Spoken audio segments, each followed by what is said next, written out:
তো আমার সঙ্গে আছে শামীম ভাই, আপনার ওনাকে অনেকে চিনেন। হ্যাঁ, আমার সাথে পরিচয় হয়েছে কিছুদিন। এই গাড়ির যে অবস্থা না, এরা আমাদের দেশে হইলে হিরুনচিরা কবে 3 মিল লোয়া লঙ্কার খুললে আপনার মালমূল খাইতো, তাই না? আপনার দেখেন কি একটা অবস্থা, এই দেশটা আসলে কতটা নিরাপদ। আপনার এই চাক্কা চোক্কা গ্লাস ফ্লাস তো কিচ্ছু নাই। তবে সৌদি আরবের একটা জিনিস আমার কাছে খুব ভালো লাগে ভাই, এই যে রাস্তার পাশে বিভিন্ন রাস্তার মোড়ে মসজিদের সামনে এরকম পানির যে তাল্লাজাগুলা, মানে পানির যে ফ্রিজগুলা, এগুলো ওরা দিয়ে রাখে। আপনার কোনো কোনো পথিক যখন এখান থেকে পানি খাবে, যখন তৃষ্ণা মিটাবে পানি খেয়ে, এই বাড়ির যিনি মালিক, যিনি এই পানির ব্যবস্থা করছে, এটা হলো ঠান্ডা পানি, এটা গরম পানি। এই পানিগুলো কিন্তু একদম ফ্রেশ ভাই, ঠিক আছে?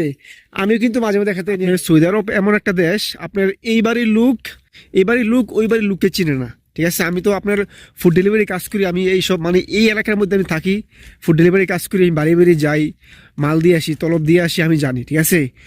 মানে ওরা মানে একবারই লোক আরেকবার লোকে চিনে না। এইটা হলো একবারে প্রত্যন্ত একটা গ্রাম ভাই। আপনার গ্রাম আর কি বললাম, যে গ্রাম আর শহরের মধ্যে কোনো পার্থক্য নাই, সবই এক। আপনার এরকম গাড়ি রাস্তার মধ্যে মানে পার্কিং করে রাখে, কোনো ভয় নাই চুরি ডাকাতের। আপনি দেখেন মানে কতটা উন্নত, কতটা পরিষ্কার পরিচ্ছন্ন। আমাদের দেশে যেরকম আপনার এক এক লোক মানে পুরো এলাকা খবর রাখে, কিন্তু এই দেশে এরকম না। এই দেশে আপনার মানে আপনার চাকরি, আপনার ব্যবসা বাণিজ্য নিয়ে আপনি ব্যস্ত, মানে কে কি করলো এটা আপনার দেখার মানে টাইম নেই, ঠিক আছে? আর এই দেশটা ওই দেখেন এই গ্রামের কি পরিবেশ, এগুলো কিন্তু একবারে গ্রাম ভাই, প্রত্যন্ত গ্রাম। মানে একবারই লোক আরেকবারই লোককে চিনে না, এই দেশটা এরকম। হয়তো এই বাড়ির লোক ওই বাড়ির লোককে চিনে না। আর যদি এদেশে কোনো সমস্যা হয় আপনার, বা কোনো কাজ্জা ফাসাদ ঝগড়া, ওরা পুলিশকে ফোন দেয়, পুলিশ সঙ্গে সঙ্গে চলে আসে 2 মিনিটের ভিতরে, ঠিক আছে?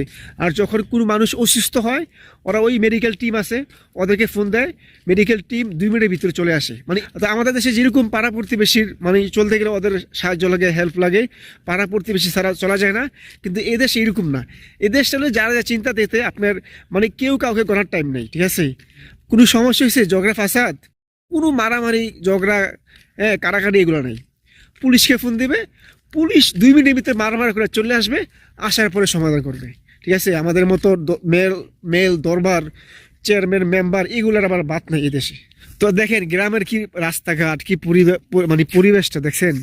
আপনার একবারই লোক অন্য বাড়িতে কি হয় এগুলো খোঁজখবর রাখে না। মানে মানে যার যার ব্যবসা বাণিজ্য, যার যার চাকরি, যার যার গাড়ি পার্সোনাল, এই দেখেন কত দামি গাড়ি বাইরে পার্কিং করে রাখছে, ঠিক আছে? আগে আমরা বিভিন্ন ক্যালেন্ডারে দেখতাম, মানে পোস্টারে দেখতাম যে একটা বাড়ির সামনে একটা গাড়ি, মানে বাড়ির সামনে একটা গাড়ি আর সুন্দর রাস্তা। তো ঠিক এইরকম সৌদি আরব। তো আমার সঙ্গে আছে শামীম ভাই, আপনার ওনাকে অনেকে চিনেন। হ্যাঁ, আমার সাথে পরিচয় হয়েছে কিছুদিন। মানে উনি সবাই আমার কাছে আসার জন্য সবাই দোয়া করবেন যেন আল্লাহ কাজ কাম ভালো মিলাই দেয়, হ্যাঁ, যেন পরিবার পরিজন নিয়ে ভালোভাবে চলতে পারে, সে দোয়া করবেন ভাই। এই গাড়ির যে অবস্থা না, এরা আমাদের দেশে হইলে হিরুনচিরা কবে 3 মিল লোয়া লঙ্কার খুললে আপনার মালমূল খাইতো, তাই না? আপনার দেখেন কি একটা অবস্থা, এই দেশটা আসলে কতটা নিরাপদ। আপনার এই চাক্কা চোক্কা গ্লাস ফ্লাস তো কিচ্ছু নাই, তাই না? দেখেন চাক্কার কি অবস্থা, মানে মানুষ আসলে এগুলা নষ্ট হয়েছে, এখানে থুইয়া চলে গেছে, আর কোনো খোঁজ খবর নাই, ঠিক আছে? মানে এই দেশটা এতটাই নিরাপদ। আশেপাশে বাড়িঘর আছে কিছু, পিক আপ, এটা একেবারে নাজেহাল অবস্থা। তবে বাংলাদেশে হইলে এটারে কি করতো আপনার, প্রত্যেক দিনে একটা করে টিন খোয়াইতো, গাড়ির বডি চাকা চোকা খুললা এগুলো বেচা পোলায় মালমূল খাইতো। এটা হলো একটা গ্রামের রাস্তা, দেখেন ভাই, মানে পুরা 4 লেন 5 লেন, আপনার গাড়ি ঘোড়া খুবই কম, কি বিশাল চওড়া ভাই, দেখছেন? মানে আসলে এই দেশটা আপনার কি বলবো, এই দেশকে নিয়ে বলা কিছু নাই। মানে গ্রাম আর শহরের পার্থক্য নাই, একদম পরিষ্কার ক্লিন, কোথাও কোনো আপনার কোনো কাঁচরা দেখতে পারবেন না। তবে সৌদি আরবের একটা জিনিস আমার কাছে খুব ভালো লাগে ভাই, এই যে রাস্তার পাশে বিভিন্ন রাস্তার মোড়ে মসজিদের সামনে এরকম পানির যে তাল্লাজাগুলা, মানে পানির যে ফ্রিজগুলা, এগুলো ওরা দিয়ে রাখে। আপনার কোনো কোনো পথিক যখন এখান থেকে পানি খাবে, যখন তৃষ্ণা মিটাবে পানি খেয়ে, এই বাড়ির যিনি মালিক, যিনি এই পানির ব্যবস্থা করছে, ওনার যে একটা সওয়াব হবে। আমি দেখাই, দেখেন এটা হলো ঠান্ডা পানি, এটা গরম পানি। এই পানিগুলো কিন্তু একদম ফ্রেশ ভাই, ঠিক আছে?